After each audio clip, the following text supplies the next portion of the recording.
Welcome to the Old Time Radio Westerns. I'm your host, Andrew Rhynes, and let's get into this episode. This episode is going to be Challenge of the Yukon. Original air date is February 3rd, 1950, and the title is Blind Man's Buff. I think it's supposed to be Blind Man's Bluff, but I guess we'll find out. Let's get into it, and I hope you enjoy. Now, as gunshots echo across the wind-swept, snow-covered reaches of the wild Northwest, Quaker puffed wheat and Quaker puffed rice, a breakfast cereal shot from guns, present the Challenge of the Yukon.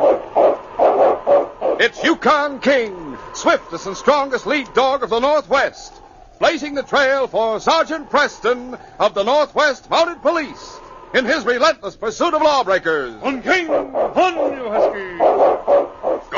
Gold discovered in the Yukon. A stampede to the Klondike in the wild race for riches. Back to the days of the gold rush. With Quaker puffed wheat and Quaker puffed rice, bringing you the adventures of Sergeant Preston and his wonder dog, Yukon King, as they meet the Challenge of the Yukon.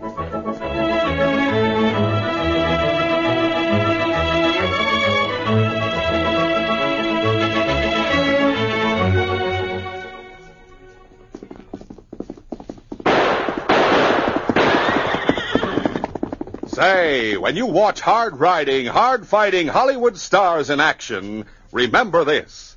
One after another tells you to eat nourishing breakfasts of delicious Quaker puffed wheat or Quaker puffed rice topped with milk or cream and fruit. Wheat or rice shot from guns furnishes extra health values of restored natural grain amounts of vitamin B1, niacin, and iron. And being shot from guns means they're crisp, tender, loaded with nut-like flavor. So latch on to the breakfast treat that beats 'em all. Delicious, nourishing Quaker puffed rice or Quaker puffed wheat.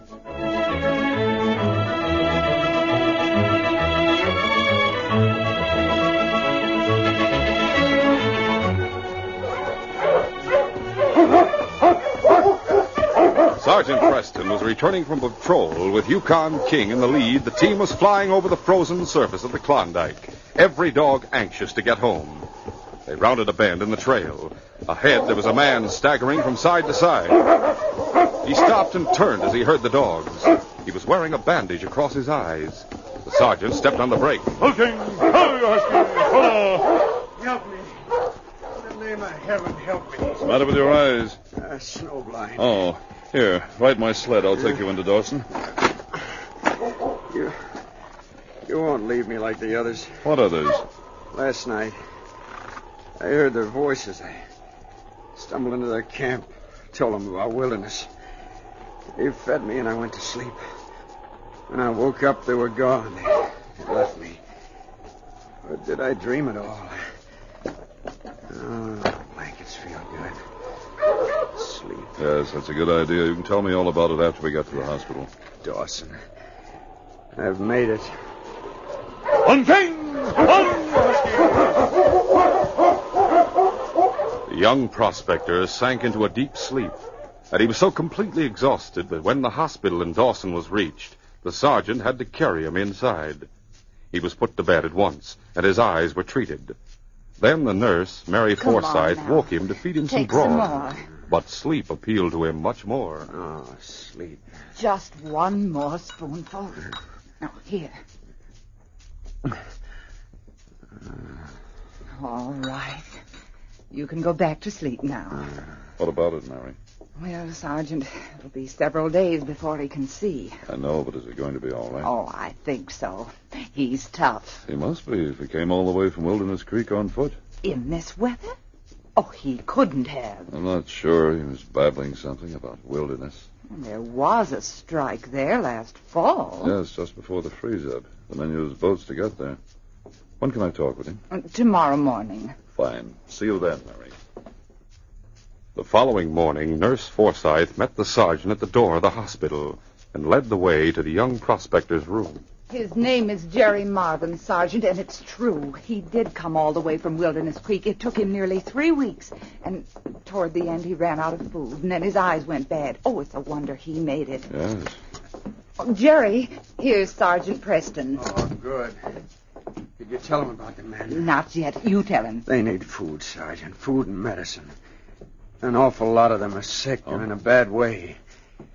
We've had blizzard after blizzard. The passes are choked with snow. We went up there before the freeze-up, you know. No sleds, no dogs. 6 of us, the strongest. Drew lots to see who'd try to make it and bring help.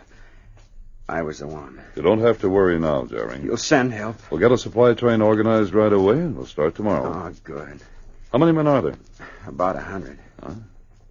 6 teams, each team pulling 2 sleds tandem. That way we'll be able to carry enough. What about medical supplies, Mary? Oh, I've already spoken to Dr. Monday. They'll be ready whenever you want to load them. And young Dr. Jones and I are coming along. You, Mary? Well, from what the boy says, I'll be needed. It's a hard trip. We can't hope to make it in less than 2 weeks, and when we get into the passes... Oh, you don't have to tell me. But I'm a sourdough, and I can take it. You know, it's funny. What is? There's gold up there, lots of it. The whole creek's been staked, and every claim's a good one. But nobody cares about the gold. It's bacon and beans that matter now. All that matters, food and medicine. Yes, I can understand that. There's one more thing I want to ask you about. What's that, Sergeant? You told me yesterday that the night before last you stopped at a camp up the Klondike. The men gave you something to eat, and you told them about Wilderness. That's right. You went to sleep, and when you woke up, the men were gone. They'd deserted you. Yes, I was all alone. Were you snowblind at the time? Yes. And they left you alone?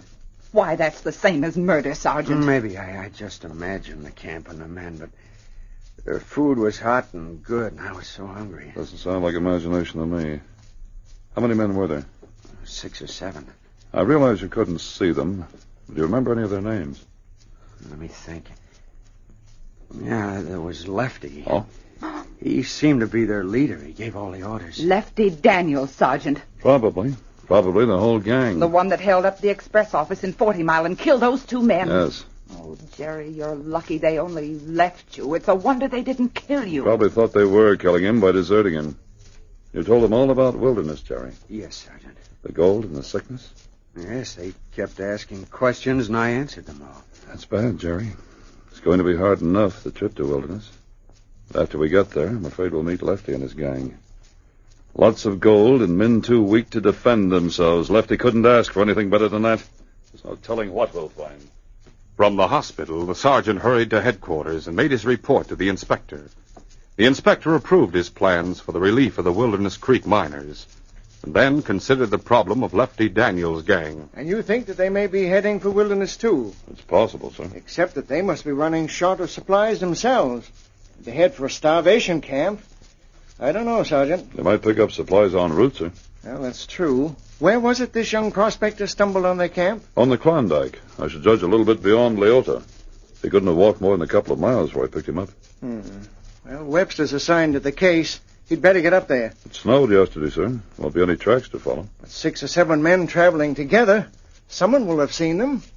Webster should be able to pick up that trail. If it leads to Wilderness, you and Downey might arrive in time to give him a hand with the arrest. He may need help, sir. If they're heading south, he'll get it at Whitehorse. At any rate, your first job will be to see that the supplies get through. There's you and Constable Downey. You'll need more drivers. Doc Jones can drive. I can get Bill Stewart, Jeff Smith, and Harry Lang. They have their own sleds and teams. That means that we'll have to furnish 3 teams and 6 sleds. We have them, sir. You're free to draw on our commissary, of course, and you can charge anything else that you need to the force's account. Thank you, sir. Go to it, Sergeant, and the best of luck. We may need it, sir. Come on, gang. Stewart, Smith, and Lang were contacted and agreed to make the trip with the sergeant. By late afternoon, the 12 sleds were loaded. And since there was a full moon, it was decided to start at once. Nearly the whole population of Dawson gathered around headquarters to say goodbye and speed them on their way. Bye, Sergeant.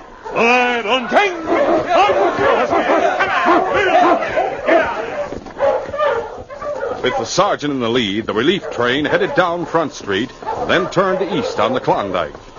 The weather was clear and cold, and the snow hard-packed on the trail. The dogs threw their weight into the harness, and the sleds moved easily on their iced runners.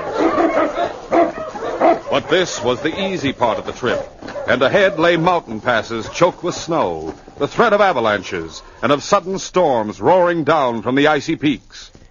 They ran into their first blizzard when they were a day's travel beyond the headwaters of the Klondike. Luckily, there was a trading post there to give them shelter for the night. But the owner had bad news. You're sure it was Lefty Daniels? Well, absolutely. I didn't have much gold, and he wasn't interested in fur, so it could have been worse. Well, just what did he take besides your gold? Well, there was flour, bacon, beans. Ammunition? All I had. How long ago was this? 4 days. And you reported the holdup to Constable Webster? Sure. He came by the next day. I suppose he followed them into the mountains. Hardly stopped to eat. He came by here at noon. How many men with Lefty? Well, there was 6. I recognized a couple of them. A breed they call Casoya and Scar Murdoch. Yes, they were both seen in 40 Mile when the express office was held up. 6 of them. And with Lefty, that's 7. I sure hope old Webster doesn't try to take on the whole crew. He knows we'll be along. Only thing I'm afraid of is an ambush. It's dangerous country ahead. I feel like pushing on. We wouldn't gain much. I should say not. You'd only wear out your dogs. We'll wait until the storm's over. It's still a long way to wilderness. Even with the storm over, the drifted snow turned travel into a constant battle against cold and weariness. Now, Yukon King was unable to break the trail for the teams, and the sergeant walked ahead of him on snowshoes. The relief sleds covered only 10 miles during the first 12 hours after leaving the trading post. The second day of travel netted 20 miles. But then, the first of the mountain passes was reached, and their progress dwindled to less than a mile an hour again. It was during the 4th day that King started to bark as the sergeant was plowing his way around the huge drift. What is it, King? Oh, boy. Easy now. What's underneath there? Now, wait a minute, fella. I'll unharness you. Once freed of the traces, King made the snow fly, and at last he uncovered a pile of stones. That's strange. What is it, Sergeant? These stones look like a cache. A couple of shovels on the first sled. Let's give King a hand. Right. A few minutes later, the sergeant, Constable Downey, and King had uncovered 3 piles of stones, and the other members of the party gathered around as they started to throw the stones aside. What? Oh, Not caches, no. Brave, Sergeant. Yes. Constable Webster. The breed Casoya, and... Well, that must be another member of the gang. They got Webster coming through here, but he got 2 of them. It's up to us to get the rest of them. We'll continue our adventure in just a moment.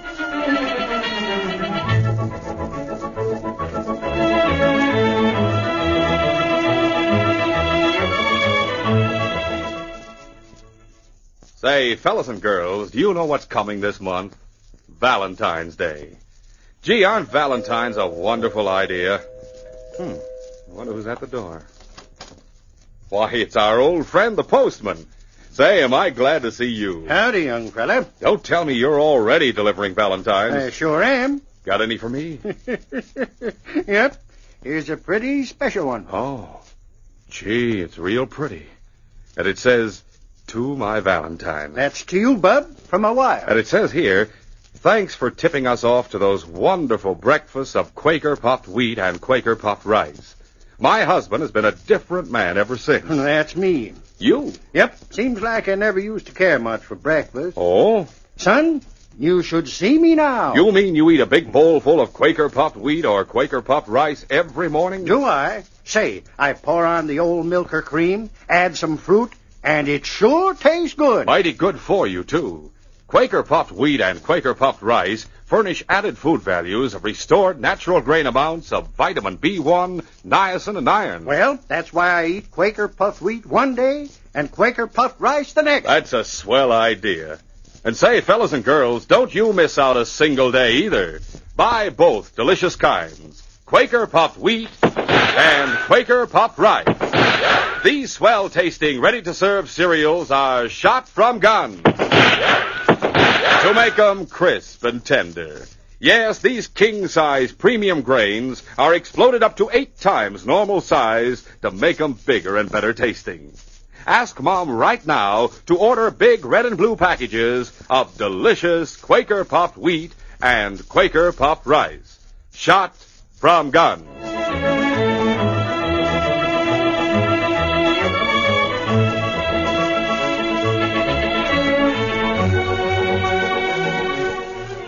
Now to continue. As Sergeant Preston and the relief train struggled through the passes, Lefty Daniels and his gang had descended on Wilderness Creek. In the dead of night, and moving swiftly and silently, they forced their way into cabin after cabin. Hey, what's the idea? Keep them covered, Joe. Right. Light the lamp, Scar. Right. If you're looking for gold... You keep your mouth shut, or Joe put a bullet through your brain. Not much in the way of supplies, Lefty. Take them all. And any guns and ammunition. Right. Don't take my food. I haven't got much. I told you to shut up. You may as well get this straight. My name is Lefty Daniels, and I'm taking over Wilderness Creek. I've set up my headquarters at the big cabin near the mouth. You can't... I can do anything I want to, and this is the way it's going to be. All the food will be stored in my cabin. We're not going to bother looking for your gold. You probably got it well hidden. But you're going to use that gold to buy food. A pound of flour for a pound of dust. What? Well, that's the price now. It may go up. You won't get away with this. The Northwest Mounted will be coming after you. We've already taken care of the Northwest Mounted. Tell them about young Marvin. Yeah, the one you sent to Dawson for help. He paid us a visit one night. He was snowblind. We left him to die by the side of the trail. You won't be getting any food from Dawson. If you want to eat, you'll have to buy from us. Better get up early and start digging. Gonna cost plenty to live on Wilderness Creek from now on. But the men who were sick... You'll have to pay their freight as well as your own. Hey, got everything, Scar? All there is. And let's get on to the next cabin. Come on, Joe. Come on. 2 days later, Lefty and Scar were weighing out gold dust in the cabin Lefty was using as his headquarters. Lefty, we got enough of this stuff. Think so? Yeah, it's every ounce the miners have. Well, they can thaw out the ground and dig more. But we've got enough. Why not load up all the supplies we have and start out tomorrow? Follow the Wilderness to the Yarrow and the Yarrow to the Porcupine. We could be in Alaska in less than a week, and we'd be safe, with all the gold we'll ever need. There's more here for the taking. But we'll be paying for it for food. No matter what you charge, the food's worth more than the gold. Lefty, Yeah, what's the matter? I just been up to the ridge. I had these binoculars with me, and I took a look back to the east. The way we came, across Wolf Valley. Well, Way on the other side of it, 20 miles, I saw some sleds coming through the pass. you couldn't see that far and be sure. From way up there, and on a day like today, of course you can. Probably a pack of wolves. Oh, no. Just specks, I grant you, but I studied the way they moved. Single file and in a straight line. Sleds and dogs and men. If you don't believe me, take the glasses. Go there and see for yourself. How many? I couldn't tell that for sure, but a lot of them. Could Marvin have got through to Dawson after all? That's what I'm thinking. Somebody might have found him. That mountie you shot. Marvin could have put him on our trail. No, he picked up our trail at the trading post. If those sleds are loaded with supplies, there'll be other mounties with them. Yeah, that's right. Well, what of it? What of it? Let's get out of here. To have them breathing down our necks all the way to Alaska? No, thanks. This isn't such a bad break. What's good about it? Scar was just saying that food is worth more than gold up here. We can use some more supplies. Go after them? Why not? The snow's deep in the valley. They won't be able to get more than halfway across it today. And it's the dark of the moon. They'll build their campfires big to keep off the wolves. Once we surround the camp, it'll be easy. When darkness fell that night, Sergeant Preston called a halt near a grove of pine trees, so there would be plenty of branches for a windbreak and plenty of wood for the campfire. The dogs were fed, and afterwards the relief party sat around the fire eating bacon and beans. Hey, listen. It was then that the wolves began to howl from the ridges surrounding the valley. The dogs whimpered and burrowed deeper into the snow, all except King, who stood erect and challenging, a low growl in his throat. Sounds like the packs are gathering. Pack, Sergeant? Well, if there's only one, it's certainly a big one. They call this place Wolf Valley, don't they? Yes, Mary. We'll have to take turns staying awake tonight. Make sure the fire's kept up. But, Sergeant, there's so many of us. Wolves are afraid of men. Up to a certain point they are, Jim. It's our dogs they'll go after. I'm not exactly arguing, Sergeant. With a fire and someone watching, you don't really believe there's any danger, do you? We'll see. When a wolf gets hungry enough, he isn't even afraid of fire. Oh, Mary. I've been around the Yukon longer than you have, Jim. I know what I'm talking about. Evening meal was finished, but no one felt like going to sleep. The howling of the wolves stopped. Still, there was no reassurance in the silence. It was dark, very dark. Nothing could be seen beyond the circle of light cast by the campfire. Until suddenly... There. That's the first one. First what? The first wolf. You see where I'm pointing? Those 2 points of light. Green. Mm-hmm. I'm right, aren't I, Sergeant? Yes, Mary. That's Wolf. I'll pick him off. Got him. That's one down. Good shot, Jim. Hey, what's that? More wolves. You're giving them a meal. They're starving, all right. Might as well hold our fire until they start coming closer.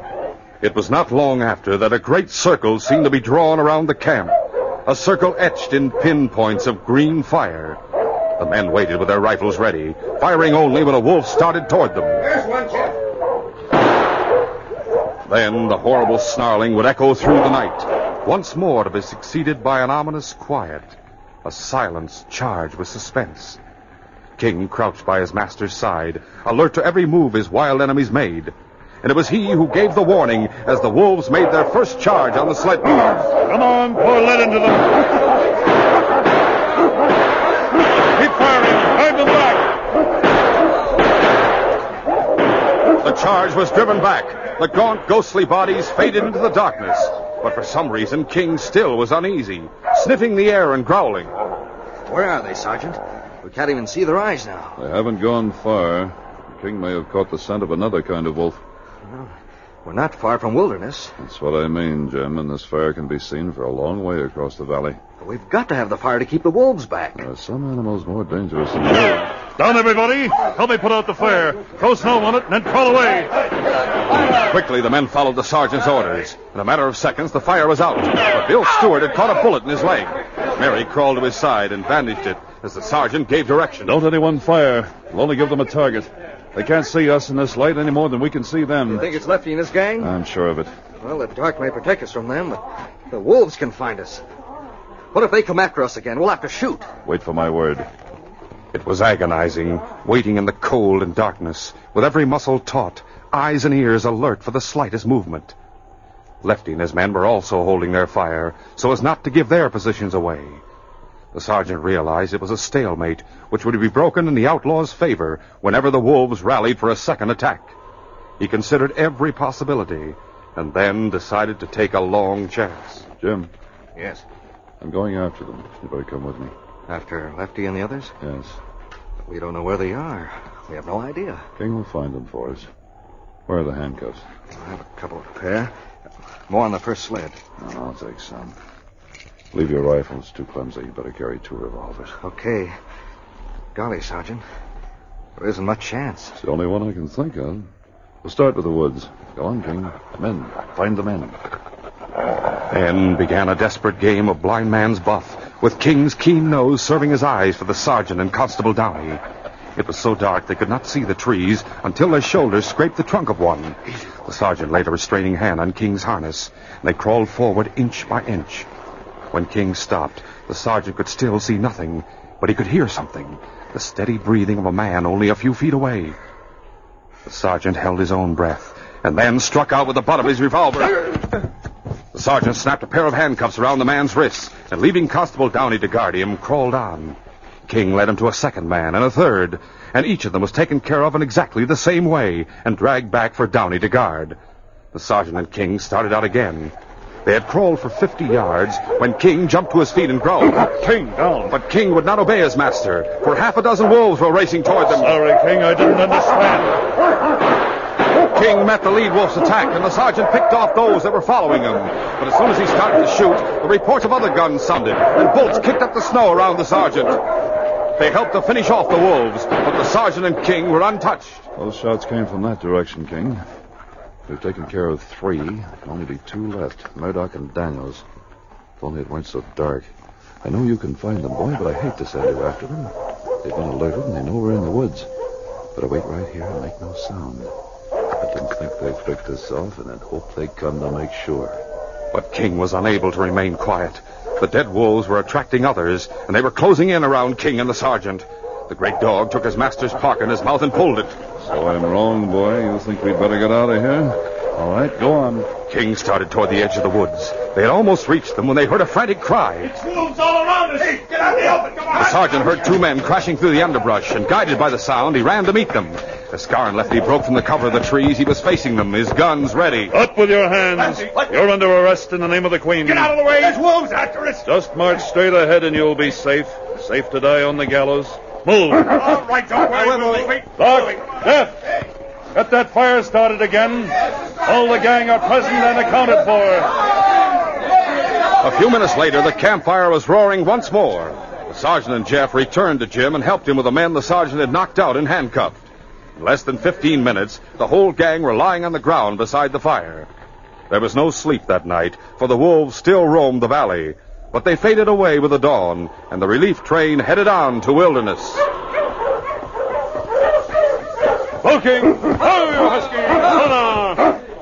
The creek was reached in the late afternoon, and the starving miners cheered the sergeant and his companions. Food was distributed, the doctor and Mary began to care for the sick, and the gold Lefty had taken was returned to its rightful owner. Sergeant, I don't know what to say. You'd have come and saved us after all our hope was gone. It's like waking up from a nightmare. The credit doesn't go to me. You brought the sledge through. But we wouldn't have known you needed help if it hadn't been for Jerry Marvin. As for capturing Lefty and his men, well, there was one member of the force who gave his life to make that possible. We only finished the job for him. And it isn't finished yet. I'll take them back to Dawson. They'll be tried, and they'll pay for their crimes with their lives. It's only then we'll be able to say this case is closed.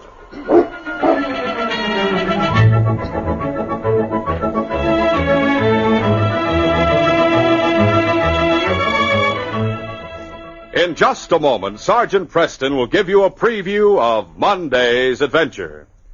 Fellas and girls, on your mark, get set. Hey, stop! Hold everything! What's the matter? I was just going to tell all the fellas and girls to race to the store and get the big red and blue packages of Quaker puffed wheat and Quaker puffed rice. Oh, I thought you were going to tell them about the thrilling surprise that's coming next Monday. Oh, no, that's a secret.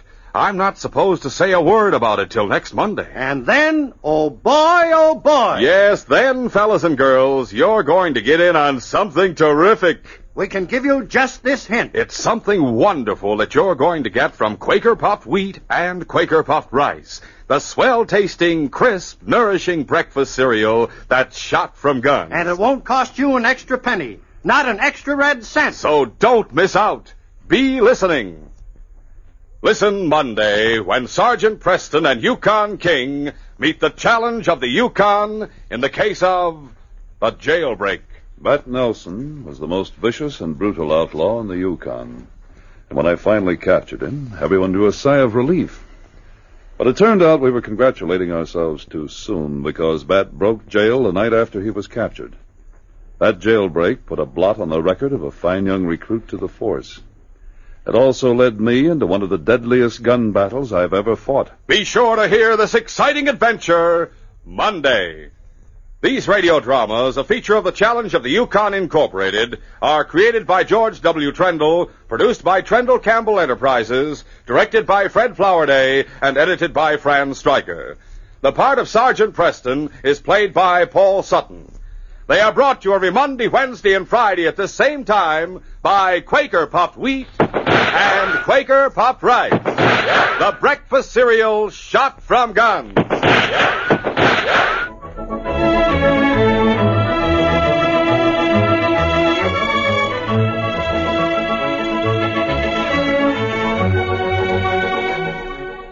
For a delicious hot breakfast, eat Quaker Oats. The giant of the cereals is Quaker Oats. Delicious, nutritious, makes you feel ambitious. The giant of the cereals is Quaker Oats. Say, boys and girls, do you want to be a star someday in sports and activities? Then start on good Quaker Oats breakfast tomorrow. 'Cause nourishing oatmeal gives you more growth and endurance than any other whole grain cereal. Remember, Quaker and Mother's Oats are the same.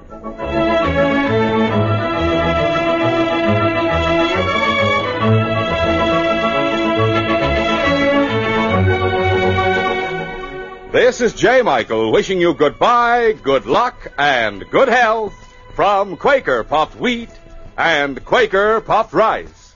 So long. This is ABC, the American Broadcasting Company.